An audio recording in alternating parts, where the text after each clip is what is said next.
On Wednesday, the Treasury Department released its monthly fiscal statement, and, well, things don't look good.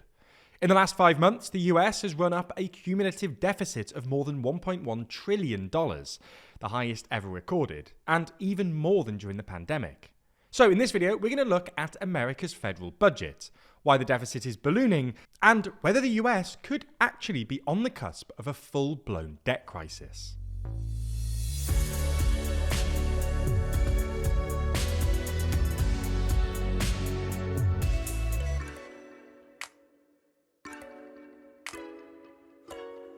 Do you have questions about how TLDR really makes money?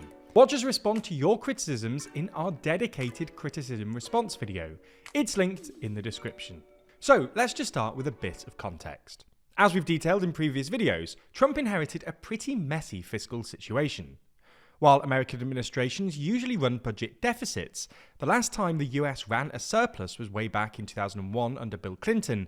The Biden administration ran some pretty big deficits, even by American standards.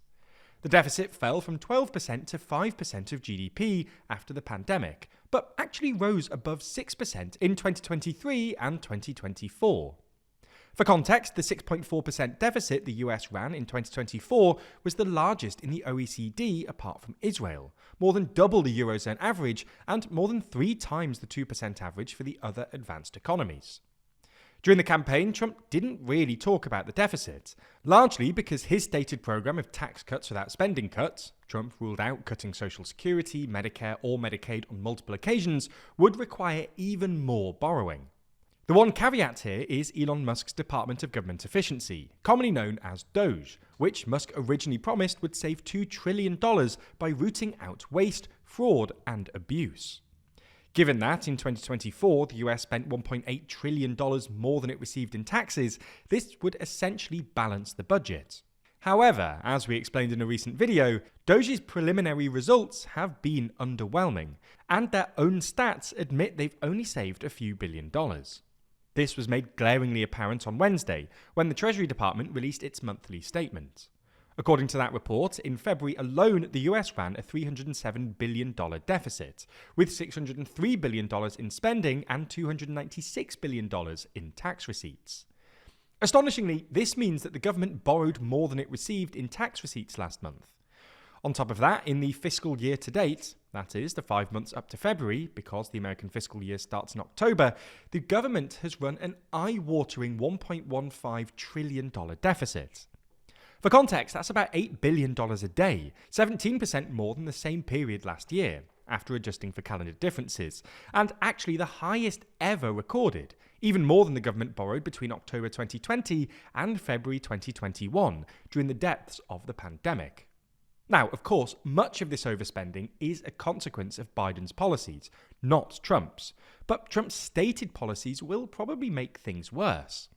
For starters, the Republican budget endorsed by Trump last month included tax cuts that would expand the budget by a further $4.5 trillion over 10 years.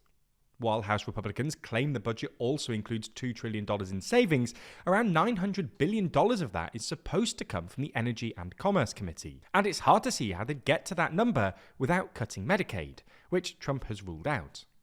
Similarly, Trump recently pushed House Republicans into voting for a so-called continuing resolution, which basically extended funding for Biden-era programs for the next 6 months, with a bit of extra money for border security and defense. And the other tax cuts he's promised, including on tips and overtime pay, could add another few trillion onto the deficit, depending on how they're actually implemented. On top of that, it looks like the American economy might be headed towards, if not an outright recession, then at least a slowdown. And this will put yet more strain on the budget, because a slower economy means more people claiming benefit and lower tax receipts. The one silver lining here is that a slower economy will encourage the Federal Reserve to cut interest rates faster to try to get the economy up and running again, which means lower servicing costs.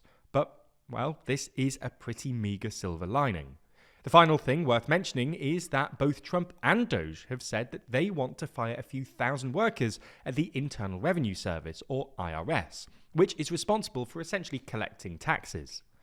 This will probably further increase the deficit, because while you might save some cash by firing employees, the IRS is incredible value for money, Studies have shown that for every dollar spent, the IRS returns between $5 and $12 in new tax revenue. So you get the idea. The deficit was already pretty massive, but it looks like it's going to get even bigger. This leads us on to the last part of the video.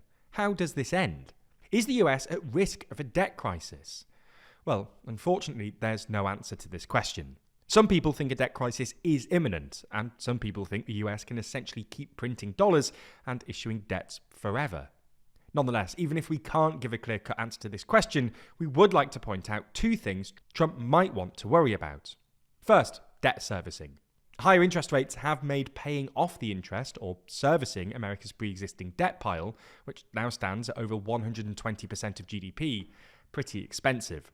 Debt servicing alone cost the US nearly $500 billion in the past 5 months, and is expected to rise steeply in the coming years, especially if the US continues to run large deficits.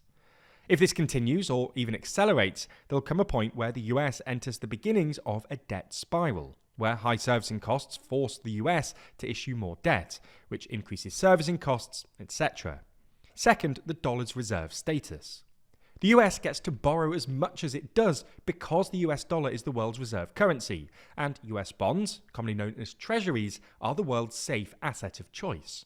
This is in part because there are tons of treasuries, which means there's a very liquid market, i.e. you can always buy or sell treasuries at any time, and because they pay a reasonable interest rate.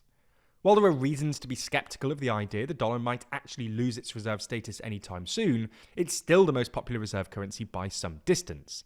Trump's chaotic trade policies, plus his penchant for sanctions and his stated ambition to weaken the dollar, all threaten to accelerate its demise.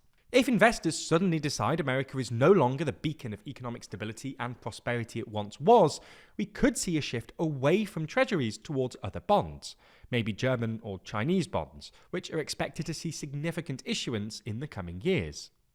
If this were to happen, America's massive debt pile, which was previously seen as proof of the centrality of US treasuries to the global economy, might start to look like more of a risk.